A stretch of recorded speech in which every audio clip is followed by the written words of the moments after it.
పురాతనమైన శివలింగాల దగ్గరికి అయితే గుడి ఉంటుంది.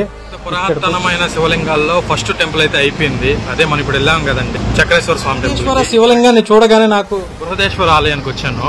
చూసుకుని అయితే ఇప్పుడు శ్రీ అర్ధనాగేశ్వర శ్రీ సర్వ సంపదేశ్వర స్వామి సంవత్సరాల కిందటిది తిరిగాను. అవి అత్యంత పురాతనమైన శివలింగాలు. ఏళ్ళది ఇప్పుడే పెద్ద గుడికి వెళ్ళాను, ఇంటికి వచ్చాను, ప్రశాంతంగా పడుకున్నాను కాసేపు. మళ్ళీ స్నానం చేసి 4 పురాతనమైన శివలింగాల దగ్గరికి అయితే వెళ్తా ఉన్నాను. ఒకటి వచ్చి ఇక్కడ మన ఫస్ట్ చక్రేశ్వర స్వామి, చక్రేశ్వర తర్వాత బృహదేశ్వర స్వామి, బృహదేశ్వర తర్వాత అర్ధనాగేశ్వర స్వామి, అర్ధనాగేశ్వర స్వామి తర్వాత ఇక్కడ సర్వసంపదేశ్వరికి వెళ్ళేసి ఇంటికైతే వెళ్దాం, బయలుదేరదాం. ఇంకేం స్టార్ట్ చేద్దాం. మా ఇంటి దగ్గర గణపతి దగ్గర పూజ చేసి ఇప్పుడు బండి స్టార్ట్ చేస్తా ఉన్నాను. ఎందుకంటే ఆయన తోడున్నాడు అంటే ఎక్కడికైనా వెళ్ళేసి రావచ్చు అని చెప్పి ఆయన తోడుంటాడు అనుకొని ఓం గణపతి అనుకొని వాళ్ళ నాన్న మహాశివ దగ్గరికి వెళ్ళేసి ఒక 4 టెంపుల్స్ దాకా ఉన్నాయి, 4-5 దాకా. అంటే ఓల్డ్గా ఉంటాయి అవి శివలింగాలు మాత్రం ఓల్డ్, కానీ రీమోడలింగ్ మాత్రం కొత్తగా చేశారు, అందుకని వెళ్తా ఉంటాం. టెంపుల్కి వెళ్ళాలంటే మాత్రం ఇక్కడ ఆపేస్తూ ఉంటారు మొత్తము. చూస్తున్నారు కదా, అందరూ నడుచుకుని అయితే వస్తూ ఉంటారు.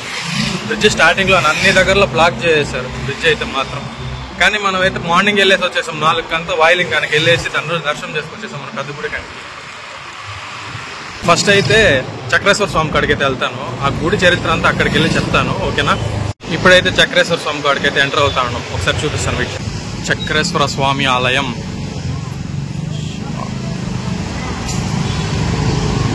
బండి అయితే ఇక్కడ పార్క్ చేసేద్దాం. మన లిస్టులో ఫస్ట్ టెంపుల్ అయిన చక్రేశ్వర స్వామి ఆలయం చూస్తున్నారు కదా, ఎంత డెకరేట్ చేశాడు, ఎంత నీట్గా ఉంది, ఎంత బాగుంది, ఎంత ప్రశాంతంగా ఉంది అంటే అంత ప్రశాంతంగా ఉంటుంది.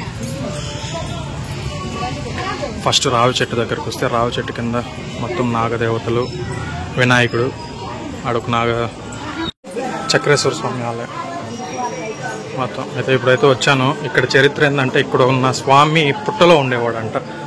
ఒక దాదాపుగా 200 సంవత్సరాల దాకా పుట్టలో ఉంటే దాన్ని ఈ మధ్య తీసి నీట్గా ఈ విధంగా అంతా డెవలప్ చేస్తారు. చూస్తున్నారు కదా మొత్తం. కరెక్ట్గా శివయ్య బ్యాక్ సైడ్ అక్కడ ఉంటారు, కరెక్ట్గా శివయ్య బ్యాక్ సైడ్, దాని వెనకాల నాగదేవతలు, ఆయన అలంకారం.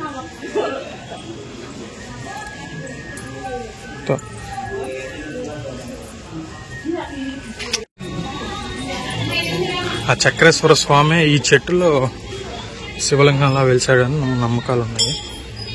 చూస్తున్నారు కదా, శివలింగ రూపంలో ఉన్నది అక్కడంతా.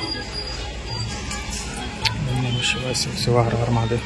చక్రేశ్వర స్వామి గుడిలోకి అయితే ఎంటర్ అయిపోతా ఉన్నాం. చూస్తున్నారు కదా, ఇది వచ్చి మన ఎంజీ స్ట్రీట్ ఉంది కదా, కాళహస్తి ఎంజీ స్ట్రీట్. అక్కడి నుంచి కొంచెం ముందరకు వచ్చారంటే 3వ సందు లెఫ్ట్ సైడ్ లోనే మనకి చక్రేశ్వర స్వామి గుడి ఉంటుంది. ఇక్కడికి వచ్చి మెడిటేషన్ చేసుకుంటే ఎంత ప్రశాంతంగా ఉంటుందంటే అంత ప్రశాంతంగా ఉంటుంది. అదే కాకుండా ఈ గుడిలో ఉన్న లింగము ఒకప్పుడు పుట్టలో ఉండేదంట.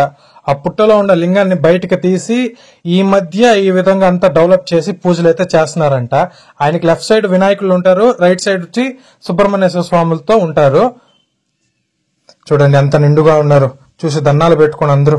అత్యంత పురాతనమైన శివలింగాల్లో ఫస్ట్ టెంపుల్ అయితే అయిపోయింది. అదే మనం ఇప్పుడు వెళ్ళాం కదండి, చక్రేశ్వర స్వామి టెంపుల్ కి. ఇప్పుడైతే నేను నెక్స్ట్ అర్ధనాగేశ్వర స్వామి దగ్గరికి వెళ్తా ఉన్నాను. అక్కడికి వెళ్తాను. అక్కడికి వెళ్ళేటప్పుడు ఎట్లా వెళ్ళాలి అని పెద్ద వీడియోనే చేసి మన వీడియో ఛానల్లో ఉంది, చూడండి ఒకసారి చూడండి. ఇప్పుడైతే నేను అక్కడికి వెళ్తా ఉన్నాను. అర్ధనాగేశ్వర గుడికి వెళ్దాం అనుకున్నా, బట్ స్మాల్ చేంజ్ గా ఇక్కడికైతే బృహదేశ్వర ఆలయానికి అయితే వచ్చాను.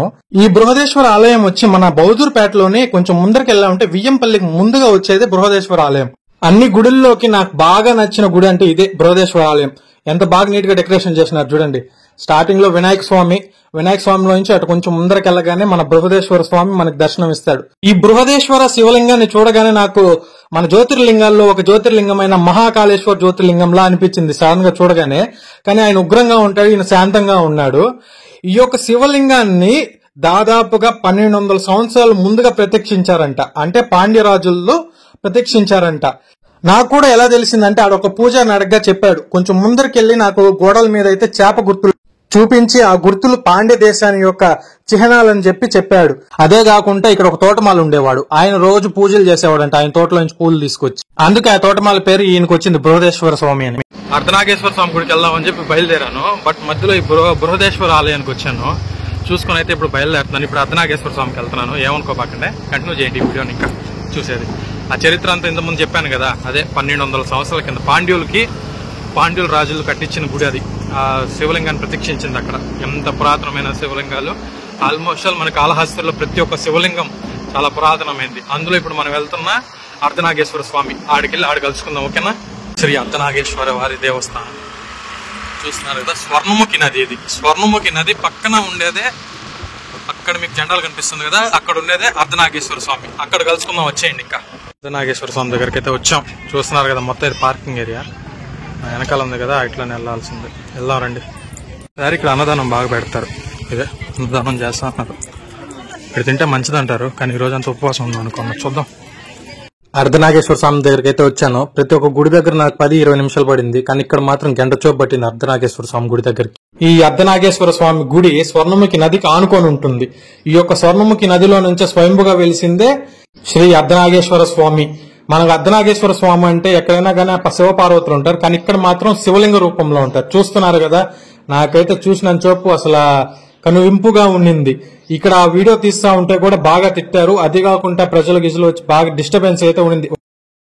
జస్ట్ ఇప్పుడే అర్ధనాగేశ్వర గుడి దగ్గర కూడా దర్శనం అయిపోయింది.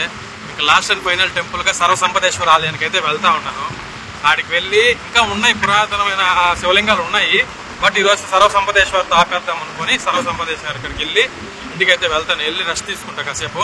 సరేనా? ఆడికైతే వెళ్తాను సర్వసంపదేశ్వర దగ్గర. ఆడ కలుసుకుంటా మిమ్మల్ని. అత్యంత పురాతనమైన మన కాళహస్తిలోని శివలింగాల్లోకి లాస్ట్ శివలింగం ఇక్కడికైతే వచ్చాము. చాలా ఉన్నాయి, బట్ నేను లాస్ట్ అనిందంటే మన వీడియోకి శ్రీ శ్రీ సర్వసంపదేశ్వర స్వామి వారి ఆలయము.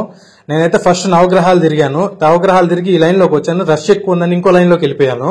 ఈ లైన్ లో అయితే అంత రష్ లేదు. ఆయన దగ్గరికి డైరెక్ట్ గా ఒక 20 నిమిషాలు వెళ్ళిపోయాను. ఇక్కడ స్థల పురాణానికి వస్తే ఈ శివలింగం 1000 సంవత్సరాల కిందటిది. ఇది కట్టించింది ఒక రాజు. ఆయన ఒక రాజ్యం కుప్పకూలే సమయంలో ఈ ఒక శివలింగాన్ని ప్రత్యక్షించి ఆయన రాజ్యాన్ని కాపాడుకున్నారని కథనం. దీన్ని బట్టి చూస్తుంటే ఈయన్ని మనసుతో పెట్టి పూజిస్తే మనకు సర్వ సంపదలు కలుగుతాయి అనేసి అర్థమవుతుంది. సర్వసంపదేశ్వర ఆలయం కూడా వెళ్ళేసి వీడియో తీసుకుని ఆ చరిత్ర అంతా చెప్పేశాను కదా, అయిపోయింది. ఈ ఏడుకి మొత్తం 4 శివలింగాలు తిరిగాను.